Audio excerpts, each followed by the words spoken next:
In a quiet, peaceful valley surrounded by rolling hills and thick forests, there lived a man named Alex. He wasn't your typical neighbor. Unlike most people who dream of fancy cars or big houses in the city, Alex had always been drawn to nature. After years of working hard in the tech world, sitting in front of screens, attending endless meetings, and dealing with stressful deadlines, he decided it was time for a change. He wanted to escape the chaos of urban life and find peace somewhere, far away from the noise. Alex found his perfect getaway in this secluded valley. At first glance, it seemed like just another ordinary piece of land. A small cabin tucked into the woods surrounded by tall pine trees that swayed gently in the breeze. It didn't look like much, but to Alex, it felt like paradise. There were no honking cars, no crowded streets, and no one telling him what to do. Just fresh air, chirping birds, and the soothing sound of rustling leaves. But here's the thing about Alex, he wasn't just some random guy looking to live off the grid. Over the years, he'd built a fortune through smart investments and hard work. And when it came to buying this land, he didn't stop at just one parcel. No, Alex had bigger plans. Without making a fuss, he started acquiring more and more property in the area. First, it was a few acres next to his cabin. Then, an old farm nearby went up for sale, so he bought that too. Before long, he owned large chunks of the valley, including parts of the forest, open fields, and even stretches of riverbank. What made Alex different from other wealthy landowners was how low-key he kept everything. He didn't put up giant signs saying private property or hire security guards to patrol the area. Instead, he let the land stay as natural as possible. His goal wasn't to show off or make money. He simply wanted to preserve the beauty of the valley and keep it untouched by development. For Alex, this place was a sanctuary, a retreat where he could recharge and enjoy life on his own terms. However, not everyone shared Alex's vision. A short distance away from his cabin stood a small subdivision, a cluster of modern homes, built around manicured lawns and neatly paved driveways. These houses belonged to a group of neighbors who called themselves the Homeowners Association, or HOA for short.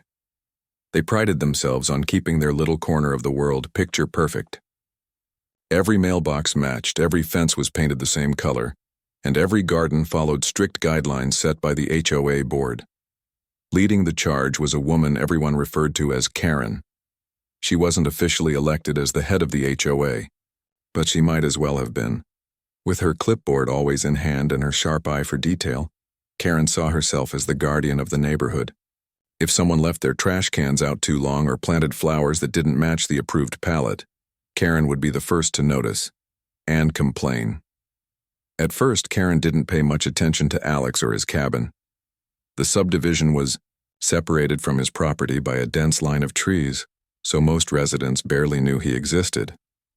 But one crisp autumn morning, something caught Karen's eye. As she sipped her coffee on her porch, she spotted thin trails of smoke curling up from beyond the tree line. Curious, she grabbed her binoculars and peered toward the source. That's when she saw it. Alex's cabin nestled deep in the woods with smoke lazily rising from its chimney. To Karen, this wasn't just a cozy scene. It was a potential problem. Who was this mysterious person living so close to their pristine neighborhood? Why hadn't anyone mentioned him before, and why did his cabin look so rustic? To her, anything less than polished perfection was unacceptable. Determined to get answers, Karen began investigating. She drove past Alex's property whenever she could, jotting down notes about what she saw. The roof tiles were a shade darker than the ones in the HOA-approved catalog. The woodpile outside his door wasn't stacked symmetrically. Worst of all, she couldn't find any record of permits for the renovations he appeared to be doing on the cabin. In Karen's mind, these weren't minor details. They were violations that needed to be addressed immediately. Over the next few weeks, Alex started receiving letters slipped under his gate. Each one was written in stiff, formal language, demanding explanations and threatening consequences if he didn't comply. At first, Alex ignored them. He knew he hadn't broken any rules. His cabin was built according to code, his permits were in order, and the so-called violations were nothing more than nitpicking. Besides, he valued his privacy and had no interest in engaging with someone who seemed determined to meddle in his affairs. But Karen wasn't the type to give up easily. When her letters went unanswered, she took matters into her own hands. She called a meeting of the HOA board, presenting her findings with dramatic flair. "This man is ruining our community," she declared, pointing to grainy photos of Alex's cabin. "We can't let him get away with this." The board members nodded along, some sharing Karen's concerns while others shrugged indifferently. Still, Karen insisted they take action. If Alex wouldn't listen to reason, then maybe the authorities would. So, armed with her list of complaints, she dialed the local sheriff's office and reported Alex for supposed violations on his property. When deputies arrived at Alex's cabin, they expected to find evidence of wrongdoing. What they discovered instead was a calm, cooperative man who welcomed them warmly and showed them all the necessary paperwork proving he was well within his rights. Frustrated but empty-handed, the deputies left, leaving Karen fuming. Her plan had backfired, but she refused to admit defeat. Little did she know, her obsession with Alex's cabin was about to lead to a revelation that would shake the entire neighborhood and leave her reputation in tatters. Karen wasn't the kind of person to let things slide, especially when she believed she was in the right. After her initial complaints went ignored and the sheriff's visit turned up nothing, she grew even more determined to prove her point. To her, Alex wasn't just a neighbor. He was a problem that needed solving. Every time she looked out her window and saw the faint wisp of smoke rising from his chimney, it felt like a personal affront to everything the HOA stood for: order, uniformity, and perfection. Her frustration boiled over one Saturday morning. She had spent hours drafting yet another letter to Alex, listing every single issue she could think of. The roof tiles were still too dark. His driveway gravel wasn't compacted enough. Even the color of his curtains, visible through the cabin windows, didn't match the HOA's approved neutral tones. But deep down, Karen knew letters weren't going to cut it anymore. She needed to confront him face to face. So, armed with her clipboard and a folder stuffed with notes, photos, and printouts of HOA rules, Karen marched down her driveway and headed toward Alex's property. Her heart was pounding, not from exertion, but from indignation. How dare he live so carelessly, so recklessly, in what she considered her backyard? By the time she reached his gate, she was practically steaming. Alex heard the loud knock before he saw her. He opened the door to find Karen standing there, her arms crossed, her lips pressed into a thin line. For a moment, they just stared at each other. Alex, dressed casually in flannel and jeans, looked relaxed and almost amused. Karen, on the other hand, looked like she was ready to explode. "Can I help you?" Alex asked politely, leaning against the doorframe. Karen didn't waste any time. "Yes, actually you can," she snapped. "I've been trying to reach you for weeks about the violations on your property. You've ignored my letters, ignored the sheriff's warnings, and now I'm here to demand an explanation." Alex raised an eyebrow but kept his cool. "Violations? What exactly are we talking about?" Karen whipped out her clipboard and began rattling off her list of grievances. "For starters, your roof doesn't comply with HOA standards. Your woodpile is a mess, and don't even get me started on your landscaping or lack thereof. This isn't some wilderness retreat. This is a community, and we have rules to maintain property values." Alex listened patiently, nodding occasionally as if he were genuinely interested. When Karen finally paused to catch her breath, he gestured toward the cozy living room behind him. "Would you like to come in? I'll make us some tea." Invitation threw Karen off balance. She hadn't expected hospitality from someone she'd essentially accused of being a nuisance. Still, she hesitated only briefly before stepping inside. Maybe this would be her chance to really drive her points home. As they sat across from each other at a small wooden table, Alex poured 2 cups of tea. The cabin was warm and inviting, with sunlight streaming through the windows and the faint scent of pine in the air. It was a stark contrast to Karen's sterile, rule-bound world, though she barely noticed. Her mind was still focused on her mission. "So," Alex said, handing her a cup of tea, "you're concerned about my property, not meeting HOA standards?" "Yes," Karen replied sharply. "And it's not just about aesthetics. Property values matter. If everyone did whatever they wanted, our neighborhood would fall apart." Alex nodded thoughtfully. I understand where you're coming from, but here's the thing. I've followed all the zoning laws and building codes. My permits are in order, and I've done nothing illegal. Karen scoffed. That's not the point. The point is you're disrupting the harmony of the community. People move here because they want a certain standard of living. They don't want to look out their windows and see that. She pointed vaguely toward the woodpile outside. Alex chuckled softly, which only irritated Karen further. Look, he said, I get it, you're passionate about keeping things looking nice. But I have to ask, have I actually caused any harm? Does my cabin affect your daily life in any real way? Karen opened her mouth to respond but hesitated. Truthfully, Alex hadn't directly impacted her or anyone else in the subdivision. Sure, his cabin was rustic compared to their polished homes, but it wasn't noisy, messy, or intrusive. Still, that wasn't the issue. The issue was principle. Rules existed for a reason, and Alex was breaking them, or at least bending them, in her eyes. I don't care if you think you're harmless, Karen said finally. Rules are rules. If we let one person break them, then what's next? Chaos. Alex leaned back in his chair, studying her carefully. There was something almost admirable about Karen's dedication to her cause, even if it bordered on obsessive. He decided to try a different approach. You know, he said slowly, I actually own quite a bit of land around here. Karen blinked. What do you mean? I mean, Alex continued, that over the years I've acquired a lot of property in this valley. Not just my cabin, but acres and acres of forest, fields, and even parts of the riverbank. Karen frowned, clearly skeptical. That's impossible. Someone would have said something. Alex smiled faintly. Not necessarily. I've kept a low profile. I didn't buy the land to flaunt it, I bought it to protect it, to keep it natural and untouched.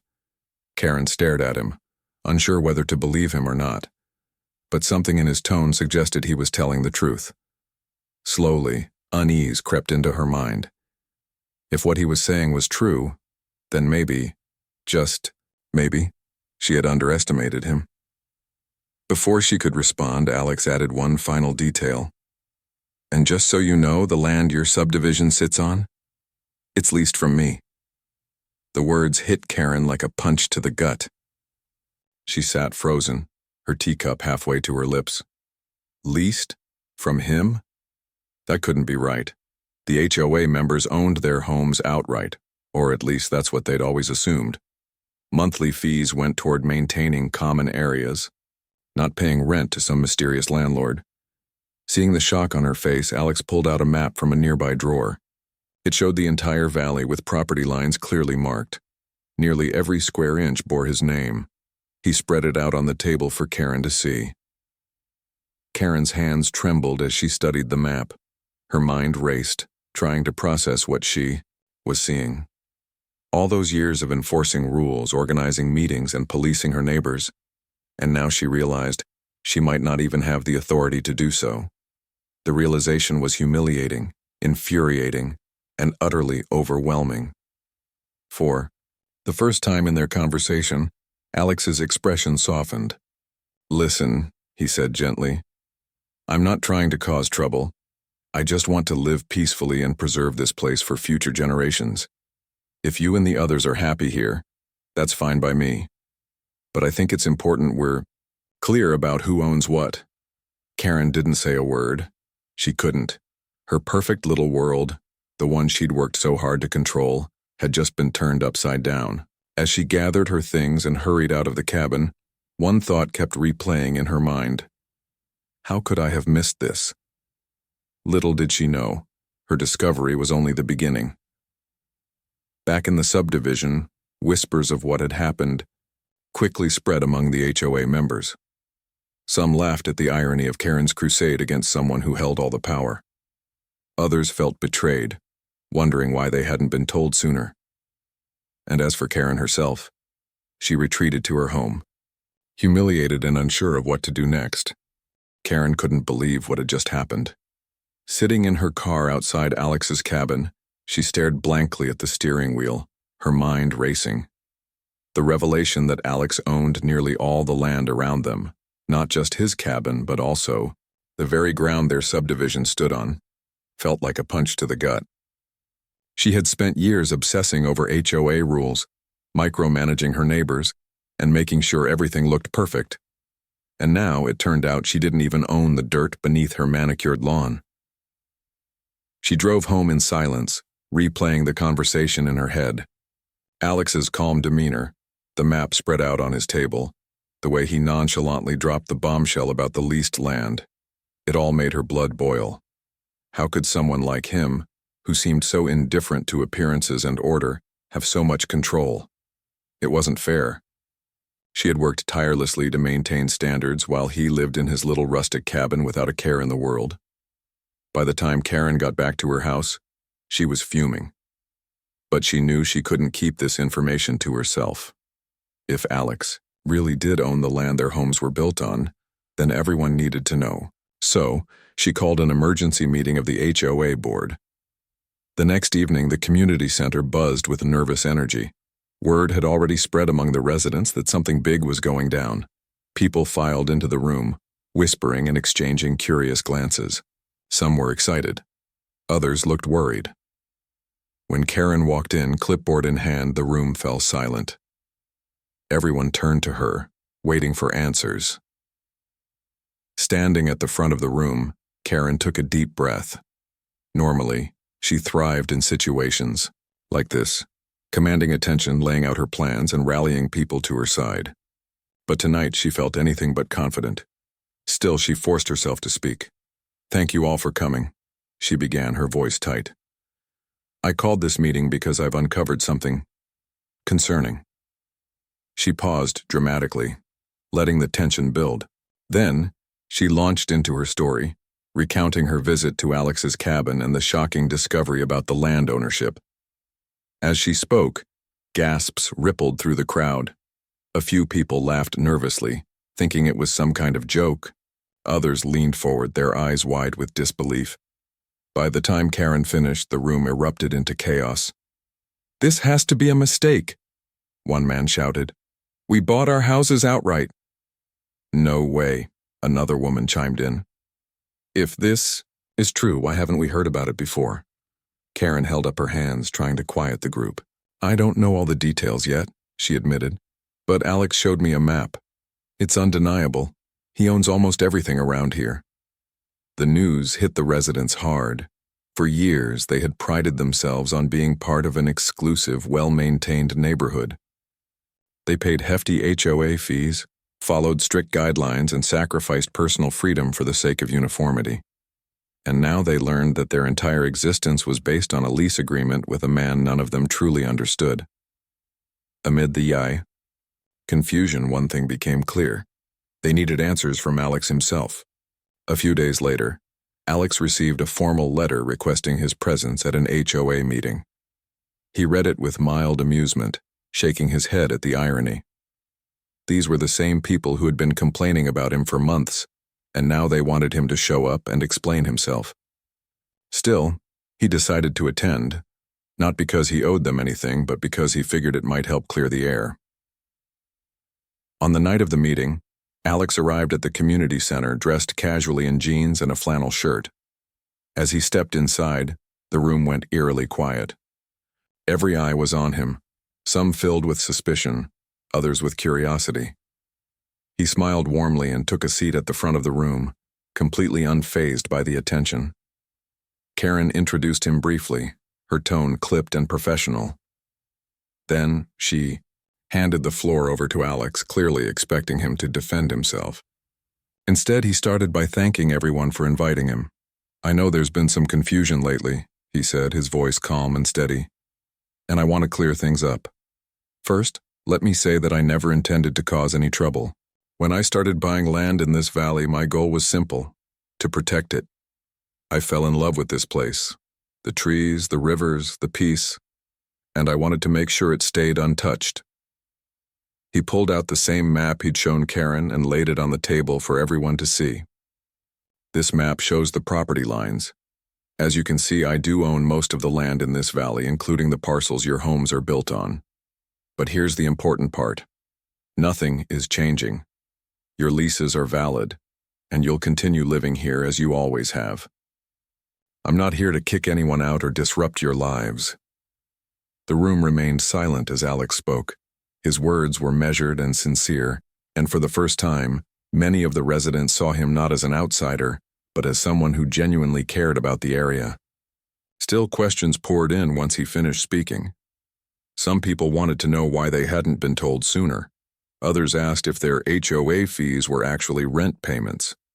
One bold homeowner even questioned whether Alex planned to raise the rates. Alex answered each question patiently. "I kept things quiet because I didn't want to draw attention," he explained. "My focus has always been on preserving the land, not managing tenants. As for the fees, yes, they go toward maintaining the leased properties. But no, I don't plan to increase them unless absolutely necessary." Despite his reassurances, not everyone was convinced. A few people muttered under their breath, clearly unhappy about the situation. Karen sat stiffly in her chair, avoiding eye contact with Alex altogether. She had imagined this moment playing out differently, perhaps with Alex apologizing or promising to sell the land. But instead, he seemed entirely unbothered by the drama. After the meeting ended, the residents filed out of the room, their emotions ranging from relief to anger to bewilderment. Back at home, Karen sat alone in her kitchen, staring at the wall. Her mind was a whirlwind of thoughts.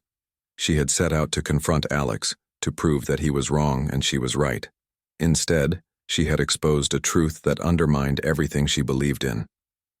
For years, Karen had seen herself as the guardian of the neighborhood, the person who kept things running smoothly. But now, she realized how powerless she truly was. All her efforts to enforce rules and maintain order meant nothing when the land itself belonged to someone else. The weight of that realization crushed her.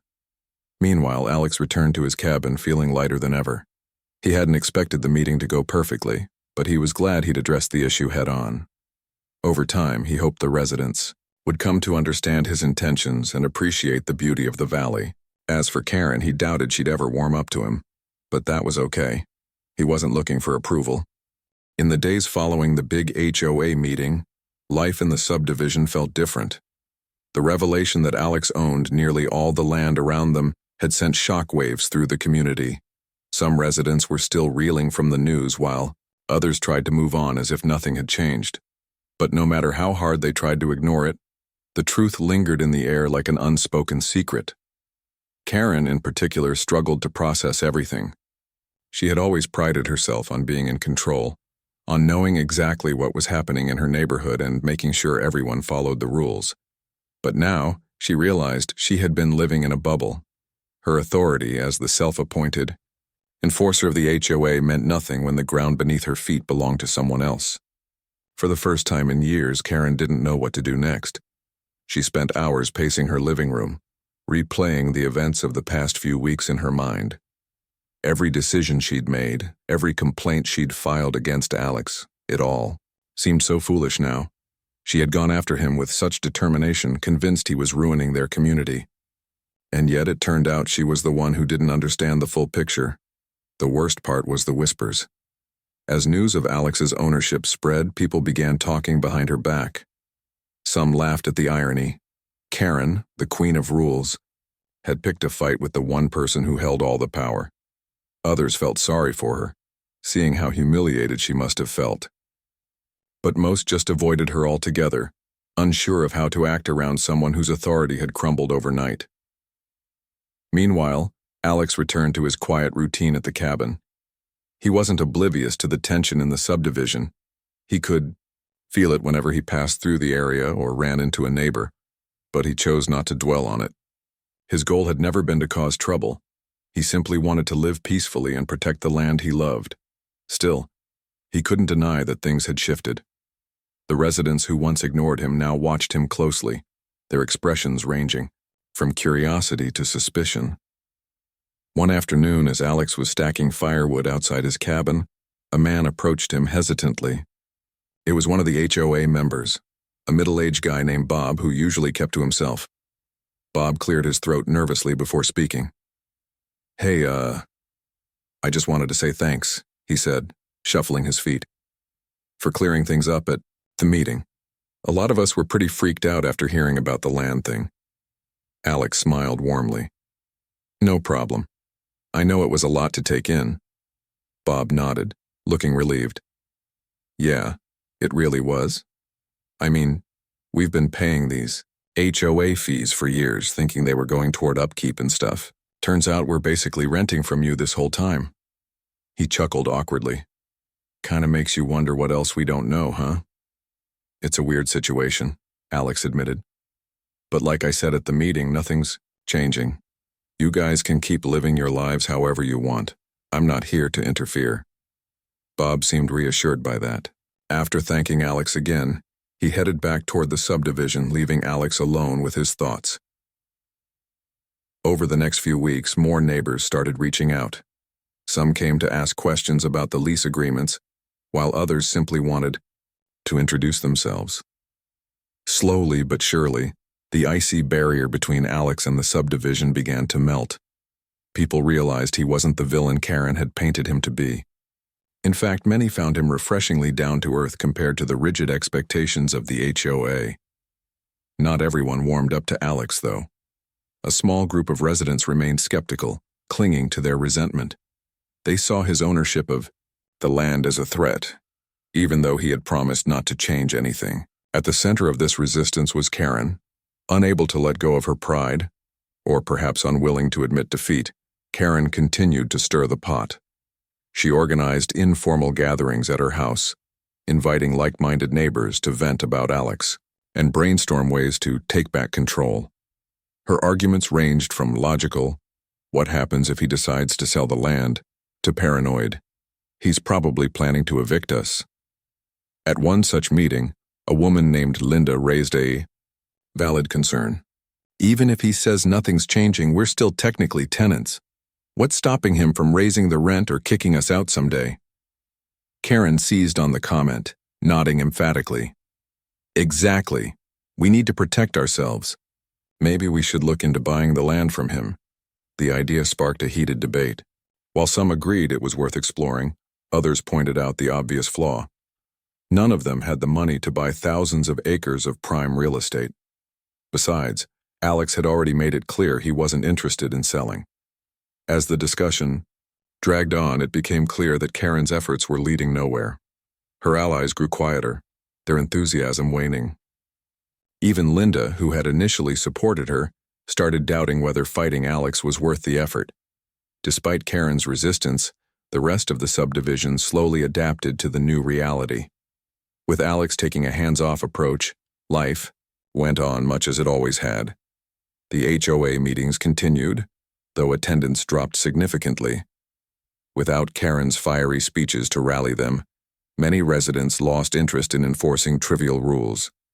Karen, however, refused to give up her role as the neighborhood watchdog. She doubled down on her efforts, scrutinizing every detail of the subdivision and reporting minor infractions to anyone who would listen. But without the backing of the HOA board or the respect of her neighbors, her complaints fell on deaf ears. Eventually, the strain began to show. Karen grew increasingly isolated, spending most of her time alone in her house. When she did venture outside, people avoided making eye contact with her. The woman who had once commanded attention and admiration was now seen as a relic of the past, a symbol of misplaced priorities and unnecessary drama. For Alex, the changes in the subdivision were subtle but noticeable. He noticed fewer cars driving past his cabin, fewer glares from neighbors who used to resent him. One day, as he walked along the edge of the forest, he spotted a group of kids playing near the riverbank.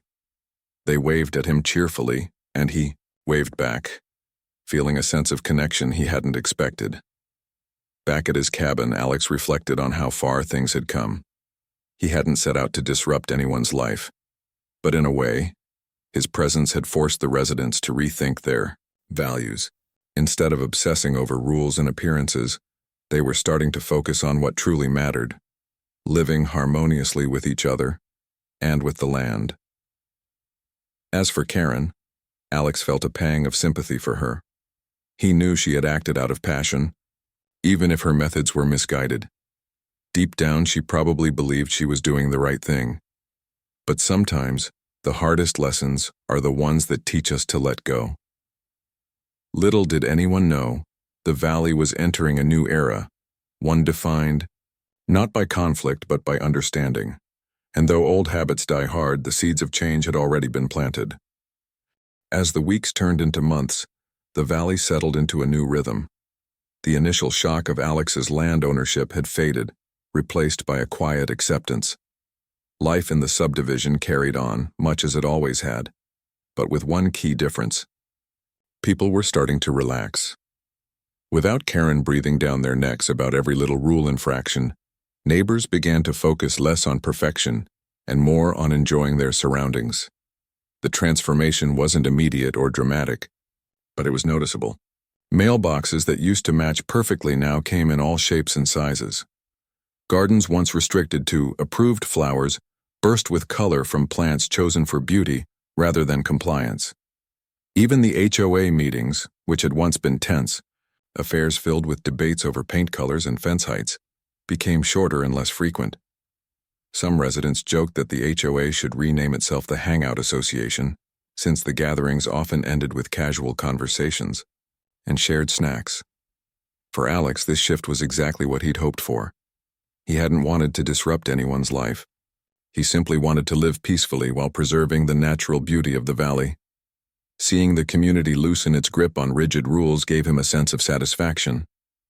It was proof that people could coexist without micromanaging each other or the environment.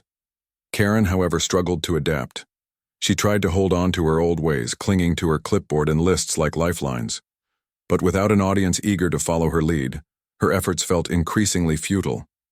Her attempts to rally support for stricter enforcement fell flat, and even her closest allies stopped showing up at her house for strategy sessions.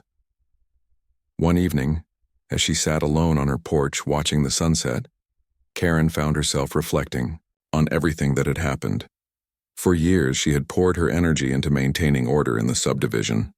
She had believed wholeheartedly that her work mattered, that enforcing rules and keeping things neat made the neighborhood better for everyone. But now, looking around at the relaxed atmosphere and happy faces of her neighbors, she couldn't help but wonder if she'd been wrong. It wasn't easy admitting that. Karen had always prided herself on being right, on knowing best. Yet here she was facing the uncomfortable truth that maybe her vision of perfection wasn't as important as she'd thought. Maybe there was value in letting go, in allowing people to find their own way instead of forcing them into a mold. The realization didn't come easily or quickly. There were days when Karen still felt the urge to march over to someone's yard and demand they fix a crooked garden gnome. But those impulses grew weaker over time, replaced by something softer, a quiet curiosity about the world beyond her carefully curated bubble. Meanwhile, Alex continued living his quiet life in the cabin. Though he remained somewhat of a mystery, to many residents he became a familiar presence in the valley. Neighbors would occasionally stop by to chat, bringing homemade cookies or jars of jam as tokens of goodwill. Kids loved visiting his property, marveling at the towering trees and exploring the trails he maintained. Slowly but surely, Alex went from being the outsider to becoming part of the fabric of the community, not because he tried to fit in, but because people finally saw him for who he really was. A man who cared deeply about the land and respected their right to live freely. One crisp autumn afternoon, Alex hosted an impromptu gathering at his cabin. He invited the entire subdivision, leaving flyers on doors and sending friendly texts to those who had shared their numbers. To his surprise, nearly everyone showed up. They brought blankets, chairs, and dishes of food, turning the event into a potluck picnic under the golden leaves of the forest canopy. As the sun dipped below the horizon, casting long shadows across the clearing, Alex stood up to say a few words. "I know we've had our differences," he began, smiling warmly. "But I want to thank you all for being open-minded and giving me a chance. This valley is special, not just because of its beauty, but because of the people who call it home." His speech was brief, but it struck a chord. When he finished speaking, the crowd erupted into applause. For the first time in a long time, Karen joined in, clapping along with everyone else. As she looked around at the smiling faces and heard the laughter of children playing nearby, she realized something profound. The valley was thriving. Not despite the changes, but because of them. In the months that followed, the subdivision continued to evolve. The HOA officially dissolved, replaced by a loose coalition of neighbors who worked together only when necessary. Projects like road repairs and snow removal were handled collaboratively, without the need for formal meetings or endless paperwork. People took pride in their homes, but not in the obsessive, competitive way they once had. Instead, they focused on creating spaces that reflected their personalities and passions. Karen eventually stepped away from her role as the unofficial leader of the neighborhood. At first, she spent most of her time indoors, unsure of how to interact with people who no longer looked to her for guidance. But slowly, she began to venture outside again. One day, she surprised everyone by planting wildflowers in her front yard, a bold move that broke every single HOA guideline she had ever enforced. The vibrant blooms drew compliments from passers-by, and for the first time in years, Karen felt a flicker of joy. As for Alex, he remained a quiet guardian of the valley. He kept to himself for the most part, but his presence was felt in subtle ways. When a storm knocked down trees along the riverbank, he hired workers to clean up the debris before anyone asked. When a family moved into the subdivision and struggled to adjust, he welcomed them with a basket of fresh apples and advice on where to find the best hiking trails. His actions spoke louder than words, earning him the trust and respect of his neighbors. Years later, when newcomers arrived in the valley, they would hear stories about the man who owned the land and the woman who once ruled the neighborhood with an iron fist. Some laughed at the tales, finding humor in the clash of ideals. Others saw deeper lessons about power, pride, and the importance of letting go. And though Karen never fully embraced her role as a cautionary tale, she learned to smile when people teased her gently about her past antics. The valley thrived in its own unique way, a blend of order and chaos, nature and humanity. It wasn't perfect, and that was okay.